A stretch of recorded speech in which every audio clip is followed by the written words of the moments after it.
हज़रत सुल्तान महमूद गज़नवी रहमतुल्लाह अलैह कुछ सिपाहियों के साथ जंगल में भटक रहे थे। सूरज तेजी से ढल रहा था। सुल्तान जल्द से जल्द रास्ता ढूंढना चाहते थे। तभी उन्होंने देखा कि एक हिंदू राजकुमारी अपनी दासी के साथ शिकार पर निकली हुई है। राजकुमारी और उसकी दासी अकेली नदी के किनारे बैठी थीं। उन्हें पता नहीं था कि एक खूंखार भालू उनका पीछा कर रहा है। जैसे ही भालू ने दासी पर पंजा मारा, सुल्तान का तीर उड़ता हुआ आया और भालू के गले में जा धंसा। इससे पहले कि राजकुमारी अपने शिकार पर निशाना लगाती, सुल्तान ने 3 तीर चलाकर उस भालू को ढेर कर दिया। राजकुमारी एक पल के लिए हैरान रह गई। उसने महसूस किया कि ये काम कोई आम योद्धा नहीं कर सकता है। हिम्मत और हुनर किसी सच्चे बहादुर का ही हो सकता है। वह सुल्तान की तरफ मुड़ी और बोली, मेरा नाम समर्थी है। मैं जयपुर के राजा की इकलौती बेटी हूँ। आपने मेरी जान बचाई है, इसके लिए धन्यवाद। मैं आपको अपना पता दूंगी और हमारे राज्य की फौज में ऊंचा ओहदा दिलवाऊंगी। वैसे आप हमारे सिपाही जैसे नहीं लगते। आप कहाँ से हैं? उसे नहीं पता था कि उसके सामने खड़ा ये आदमी कोई मामूली सिपाही नहीं, बल्कि उस जमाने की इस्लामी फौज का सबसे ताकतवर सरदार था, सुल्तान महमूद गजनवी, जिसका नाम सुनते ही हिंदू राजाओं की रूहें कांप जाती थीं। सुल्तान ने अपनी पहचान छुपाते हुए जवाब दिया, हाँ, मैं एक दूसरी फौज का सिपाही हूँ। चलिए बीबी, मैं आपको महफूज जगह तक ले चलता हूँ। मेरे पास रहिए और मेरे पीछे पीछे आइए। अंधेरा तेजी से छा रहा था। सुल्तान ने कहा, अगर हमने जल्दी रास्ता नहीं ढूंढा तो हमें ये रात जंगल में ही गुजारनी पड़ेगी। राजकुमारी को एहसास हो चुका था कि ये आदमी निर्भीक और सच्चा है। उसकी आंखों में सुकून और सुरक्षा का एहसास था। जंगल घना था और राजकुमारी के सिपाही पीछे छूट चुके थे। वह बेहद थक चुकी थी। सुल्तान ने एक पत्थर और पेड़ के तने की तरफ इशारा करते हुए कहा, राजकुमारी, आप यहाँ आराम करें। रात गहराती जा रही है और मौसम भी बदलने के आसार हैं। अंधेरे में चलना खतरनाक है। अगर सुबह जल्दी निकले तो शायद मैं आपको महफूज जगह पहुंचा दूं। राजकुमारी के पास अब सुल्तान पर भरोसा करने के अलावा कोई चारा नहीं था। सुल्तान ने महसूस किया कि राजकुमारी के नाजुक और महीन लिबास में वो सर्द रात नहीं काट पाएगी। उन्होंने अपनी मोटी चादर उसकी तरफ उछाली और उसकी आंखों में देखकर कहा, इसे ओढ़ लीजिए।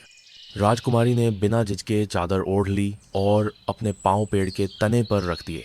उसकी निगाहें सुल्तान पर जमी हुई थीं, जो एक बड़े पत्थर पर बैठकर आग जलाने की कोशिश कर रहे थे।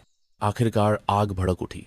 उसकी रोशनी में सुल्तान का रोशन और रौबदार चेहरा चमकने लगा। फिर सुल्तान ने चेहरा फेर लिया और नमाज में मशगूल हो गए। राजकुमारी चौंक गई।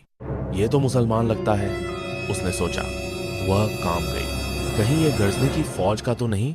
क्या ये वही नहीं है जो गाय और बकरे का मांस खाते हैं? क्या ये मुझे भी मार देगा? मगर फिर उसे याद आया कि यही शख्स उसकी जान बचा चुका है। अगर ये सच में जालिम होता तो मुझे क्यों बचाता? उसका दिल एक पल डरता, एक पल सुकून महसूस करता। सुल्तान ने जब नमाज पूरी की तो उसकी आंखों से आंसू बह निकले। फिर उसने अपने खंजर की नोक से अपने पैर को जख्मी किया, इबादत में खुद को कुर्बान करने का एक तरीका। राजकुमारी चुपचाप उस नौजवान को देखती रही, जिसने उसकी खूबसूरती की तरफ एक नज़र तक नहीं डाली। सुबह होते ही सुल्तान बोले, हमें अब निकलना चाहिए। कुछ दूर चलने के बाद उन्हें एक सफ़ेद पत्थर दिखाई दिया, सुल्तान के सिपाहियों द्वारा रास्ता दिखाने के लिए छोड़ा गया गुप्त निशान। आखिरकार उन्हें एक घुमावदार रास्ता और करीब ही एक गांव के निशान दिखे। सुल्तान बोले, ये गांव शायद तुम्हारे राज्य की सीमा में है। राजकुमारी ने कहा, हाँ, ऐसा ही लग रहा है। गांव पहुंचकर राजकुमारी ने मुखिया को बुलवाया। कुछ आदमी आए। राजकुमारी ने कहा, इनके लिए 2 घोड़े और कुछ सूखा खाना लेकर आओ।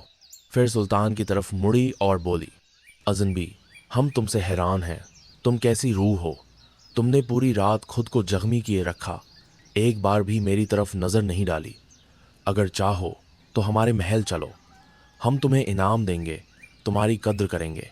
सुल्तान ने घोड़े पर सवार होते हुए जवाब दिया, राजकुमारी, मैंने ज़ख्म को इसलिए कुरेदा ताकि तुम्हारी खूबसूरती मेरा ईमान न डिगा दे, ताकि मेरा ध्यान अपने दर्द पर रहे, न कि तुम्हारी तरफ। राजकुमारी बोली, क्या तुम्हें ये मौका छोड़ना चाहिए था? लोग एक पल की तन्हाई के लिए अपनी रियासतें लुटा देते हैं। सुल्तान बोले, राजकुमारी, मैं एक मुसलमान हूँ, मोहम्मद मुस्तफ़ा सल्लम का उम्मती हूँ। मेरी निगाह तुम्हारे जिस्म पर नहीं, अपनी रूह पर थी। अगर जिस्म पर लगे गुनाह के दाग को धो भी लूँ तो अपने नबी के सामने उस रूह के दाग के साथ कैसे जाऊं? मैंने सब्र किया क्योंकि अल्हम्दुलिल्लाह मैं एक सच्चा मुसलमान हूँ।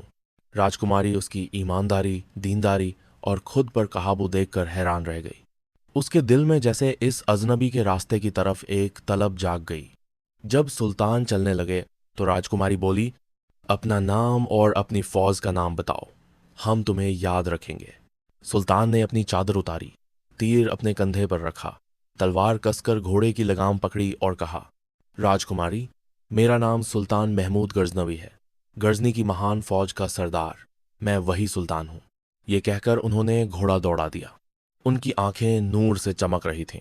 अल्लाहु अकबर, सुबहान अल्लाह, माशा अल्लाह। ये था वफ़ा का असली मतलब, दीन के लिए सब्र और ईमान का जौहर। ये थे हमारे हुक्मरान सच्चे मुसलमान, किरदार वाले बादशाह।